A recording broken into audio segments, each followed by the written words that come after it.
It's necessary to seize this opportunity to correct the impression in some sections of the public that the Commission received huge sums of money from development partners for the election.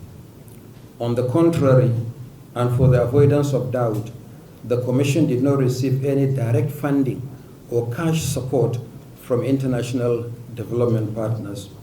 Rather, their support was totally indirect through civil society organizations and implementing partners working on elections.